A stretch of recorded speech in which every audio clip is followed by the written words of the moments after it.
चरित्र में मैंने इसमें विचार किया तो काफ़ी सिमिलरिटी मिलती है महाराणा प्रताप के उसके बारे में। मैं सूक्ष्म में कुछ बात कह के बात समाप्त करूँगा। देखिए, ये जो चरित्र होते हैं ये प्रेरणा देने के लिए होते हैं। मात्र जयंती के अवसर पर आके नमन करके जाने का मतलब नहीं होता। आपको मालूम होना चाहिए महाराणा प्रताप ने प्रतिज्ञा क्यों ली थी कि मैं अकबर के आगे, अकबर को वो तुर्क बोलते थे कि मैं तुर्क के आगे नहीं झुकूंगा, उसका कारण था। और ये हर हिंदू को जानना चाहिए, क्योंकि इतिहास अगर आप नहीं जानेंगे तो आपके अंदर गौरव का, गर्व का भाव नहीं पैदा होगा। 1568 में अकबर ने चित्तौड़ के किले का घेरा डाल रखा था। 3 बार चढ़ाई हुई थी, अलाउद्दीन खिलजी और एक बहादुर शाह, और तीसरा आक्रमण था 1568 में इसमें। तो आप जौहर का सुनते होंगे, उस समय मुगल सेना लंबा घेरा डालती थी कि सैनिक ज़्यादा होते थे। 5-6 महीने घेरा पड़ा रहा, रसद समाप्त होने लगी तो क्षत्रियों में, और माफ़ करिएगा क्षत्रिय शब्द मैं इसलिए नहीं करूँगा क्योंकि क्षत्रियों के साथ सभी जातियाँ होती थी। उनकी सेना में सभी जातियों के लोग होते थे। जैसे आपने भामा शाह का नाम लिया, वो जैन थे, तो भामा शाह व्यापारी थे, जैन थे। जैन भी क्षत्रिय समाज से आए हैं, लेकिन बहादुर लोग होते थे। तो घेरा डाल रखा था उसमें। उस समय मैं बहुत विस्तार में नहीं जाना चाहता हूँ। आखिर में जब रसद खत्म होने लगी किले के अंदर, तो वहाँ जो किले के अंदर जो लोग थे उसमें स्त्रियां भी थी, बालिका बच्चियां भी थी, वृद्ध महिलाएं भी थी। तो क्षत्रियों में एक होता था, साका कहलाता है वो। साका आप देखते होंगे केसरिया बाना क्षत्रिय समाज बांधता था। वो तब बांधता था जब वो आखिरी युद्ध करने जाता था। अब जानता था कि अब मरना ही मरना है तो मार के मरना है। तो वहाँ हमारी जो पूर्वज माताएं हैं उन्होंने जौहर किया। और जौहर क्यों करते थे, मैं आपसे इसलिए कहना चाह रहा हूँ कि आज हमारे हिंदू समाज में बच्चियां भटक रही हैं, लव जिहाद की शिकार हो रही हैं। वो उनसे प्रेरणा लीजिए। वो अपने हुए मरे हुए शरीर को भी उन आतताई मुगलों के हाथ नहीं लगना देना चाहती थी, क्योंकि इनके यहाँ एक परंपरा होती है कि काफिर की औरत जो अगर मर चुकी है उसके साथ भी अगर आप संभोग करोगे तो आपको जन्नत मिलेगी। तो हमारी जो पूर्वज माताएं थी उनको ये मालूम था, इसलिए वो जौहर करती थी कि मरा हुआ शरीर भी इनके हाथ नहीं लगना चाहिए। वो उन्होंने करीब 10,000 महिलाओं ने जौहर किया। अब आगे सुनिए, महाराणा ने कसम ली। महाराणा उस समय 17-18 वर्ष के थे कुल। कहने लगे मैं इस तुर्क के आगे कभी नहीं झुकूंगा। ये शपथ उन्होंने तब उठाई थी जब वो जौहर कर रही थी। और राजपूत जो क्षत्रिय सेना होती थी उस चिता की आग, आप सोचिए किन विपरीत परिस्थितियों में हमारे पूर्वजों ने भयंकर संघर्ष किया है। जो आज हम यहाँ जीवित जिंदा बैठे हैं, हमारी धर्म संस्कृति बची हुई है। कभी गौर करिए, आप लोग इस पे गौर करना चाहिए आपको। तो उस राख को वो बदन पे लगाते थे, तब वो किले का दरवाजा खोलते थे कि अब तो मरना ही मरना है, तो जितने मार सकते हैं हम मारेंगे। तो ये महाराणा ने तब शपथ उठाई थी कि मैं अकबर के आगे नहीं झुकूंगा, क्योंकि उस किले से भयंकर आग उठ रही थी। वो जान रहे थे कि अब हमारी स्त्रियों ने जौहर किया है। तो ये आपको मैंने इसलिए बताया कि उन्होंने जौहर देखा था तब प्रण किया था। और बाकी आप सब इतिहास के कालखंड में जाते हैं कि महाराणा कभी झुके नहीं, चाहे कुछ हो गया। लेकिन महाराणा प्रताप की एक वीरता का और ध्यान रखिए, वो गुरिल्ला वारफेयर में बड़े एक्सपर्ट थे। अकबर को उन्होंने आमंत्रित किया कि आजा बच्चा तू ये हल्दी घाटी में लड़। और हल्दी घाटी की जो दरारें हैं उसमें अकबर की सेना नहीं लड़ पाई।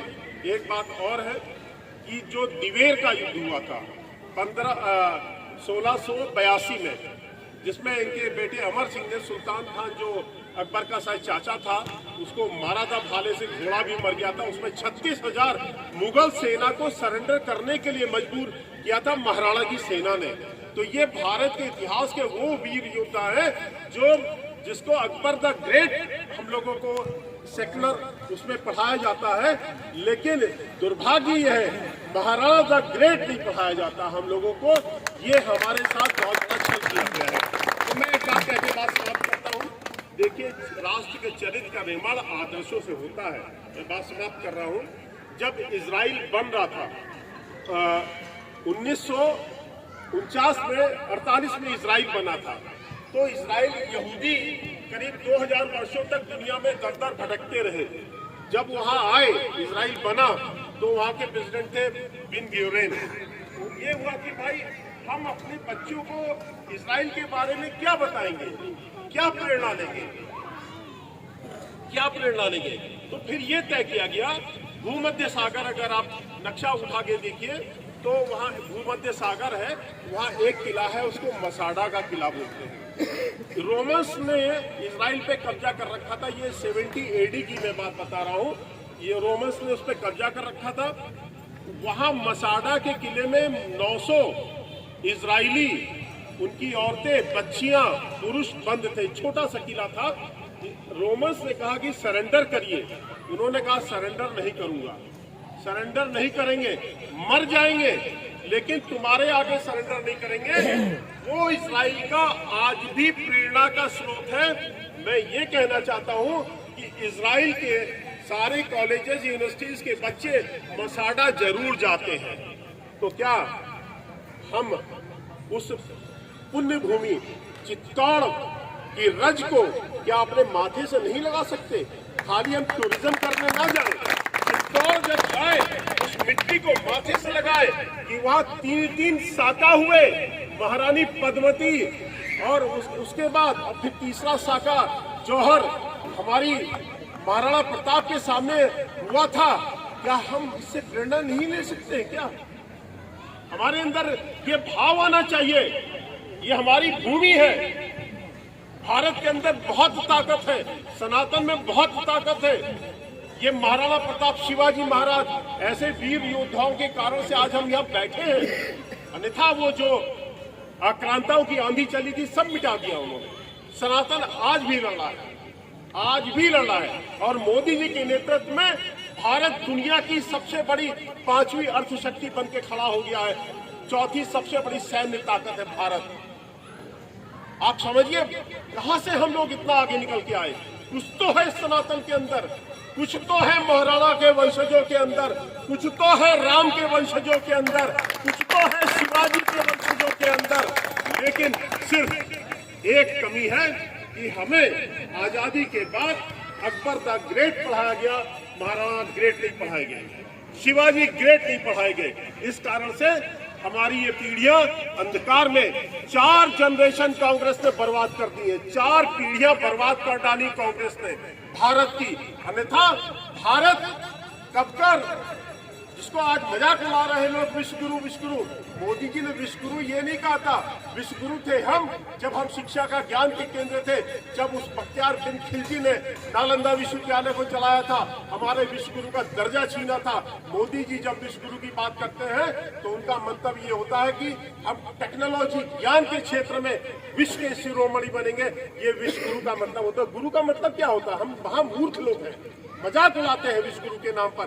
गुरु का काम होता है समाज के निर्माण का काम करना। आज भारत, मैं बात समाप्त कर रहा हूं, आज पूरी दुनिया भारत की ओर टकटकी लगा के देख रही है। क्योंकि आज मैं टीवी चैनल पे था, इसी पे डिबेट हो रही थी, तो बंगाल के ऊपर मैंने कहा सनातन का मतलब होता है सुख और समृद्धि। सुख और समृद्धि। 1000 साल तक लुटा पिटा राष्ट्र आखिरकार कौन सी ताकत है उसके खड़ा हो गया है? कौन सी ताकत? हाँ, एक बात जरूर है कि हमारे ऐसे मूर्ख नेता आए देश के अंदर, उन्होंने हिंदुओं को जागने का समय नहीं दिया। बस एक बात कहकर समाप्त कर रहा हूँ, चीन 100 साल गुलाम रहा अंग्रेजों का, 100 साल। 2 ओपियम वॉर हुए थे, अफीम यहाँ से जाती थी, चांदी वहां से लाते थे, पूरी चीन को नशेड़ी बना दिया था। लेकिन चीन जब 1949 में आजाद हुआ तो माओ के उसमें संकल्प लिया गया कि अगले 100 वर्ष के अंदर, गौर से सुनिएगा, 100 वर्ष के अंदर चीन को हमें इतनी बड़ी आर्थिक सुपर पावर बनाना है, जिन्होंने हमें रौंदा है, हमारा मान मर्दन किया है, ह्यूमिलेशन किया है, उनको हम गुलाम बनाएंगे। आज चीन देखिए दुनिया की दूसरी सबसे बड़ी आर्थिक ताकत बनकर यूरोप को गुलाम बना रहा है। वहाँ के बच्चों को 100 years ऑफ ह्यूमिलेशन पढ़ाया जाता है। और हमें क्या पढ़ाया जाता है? Akbar the great. हमें 1000 ईयर का ह्यूमिलेशन पढ़ाया ही नहीं जाता है। और एक बात कह के समाप्त कर रहा हूँ, बहुत बड़ा टॉपिक है। बिल ड्यूरेंट अमेरिकन इतिहासकार है, उसने लिखा है जितना भीषण नरसंहार हिंदुओं का इस विश्व के इतिहास में हुआ है, इतनी किसी कौम का भीषण नरसंहार नहीं हुआ है। खाली क्षत्रियों का नहीं, ब्राह्मणों का बलिदान आप लोग नहीं जानते हैं। मलिक काफूर जब कांगड़ा के दुर्गा वहां देवी के मंदिर पे चढ़ाई की थी मलिक काफूर ने, तो उसने वहां के ब्राह्मण पुजारियों से कहा था कि इस्लाम स्वीकार कर लो, उन्होंने मना कर दिया। गायों की हत्या करके उन ब्राह्मणों की पीठ पर गौ मांस लादा गया, तब भी मना कर दिया। उसके बाद 5000 से ज्यादा वहां जो ब्राह्मण रहते थे उनका नर मुंडों का पहाड़ बनाया था। इतिहासकार जेम्स टॉड लिखते हैं, their heads were rolling down like football from hill top. ब्राह्मणों का हिल सबसे ज्यादा नरसंहार मुगलों ने किया इस देश के अंदर, हम जानते ही नहीं इतिहास को, दुर्भाग्य ये है। तो आज महाराणा प्रताप जी की जयंती पर मैं इतना ही कह के बात समाप्त कर रहा हूँ कि हम अगर छत्रित्व का भाव रखते हैं तो हमारे अंदर शौर्य, खाली मूछों और दाढ़ी रखने से छत्री नहीं कहलाते। माफ करिएगा, अभी एक सज्जन कह रहे थे दाढ़ी मूछ वाले कमेंट कर रहे थे, जिनके दाढ़ी मूछ वाले नहीं होते हैं तो फलाने फलाने टाइप के होते हैं। तो हमने कहा भगवान राम भी बगैर दाढ़ी पूछ के हैं, भगवान राम भी बगैर। तो ये अहंकार निकाल दीजिए, ये अहंकार निकाल दीजिए, इसमें आप दो कौड़ी के इंसान कहलाते हैं। अगर ये इंसान आप अपनी मनोवृत्ति रखते हैं, आप किसी लायक नहीं है उसमें। तो क्षत्रिय का मतलब होता है कि बड़ा मन, एक छाता जिसके नीचे सब रहते हैं, सब रहते हैं। तो आज मैं बस इतना ही कहूंगा। और स्वतंत्र भैया की मैं बहुत, स्वदेश भैया की मुझे इतना सम्मान देते हैं, ये पता नहीं इनसे कौन सा पूर्व जन्म का संबंध है, जबकि मैं बहुत कम मिलता हूँ, लेकिन ये भाव बहुत मुश्किल से मिलता है। किसी का ये बड़े मन की पहचान होती है, किसी की प्रशंसा करने के लिए बहुत बड़े मन की आवश्यकता है, बहुत बड़े मन की। इनको साधुवाद देता हूँ। आप ऐसा ही बड़ा मन रखिए और आप बहुत बड़े बनेंगे। एक नारा लगा दीजिए, जय महाराणा प्रताप, महाराणा प्रताप अमर रहे, जय श्री राम, भारत माता की वंदे। बहुत बहुत धन्यवाद भैया।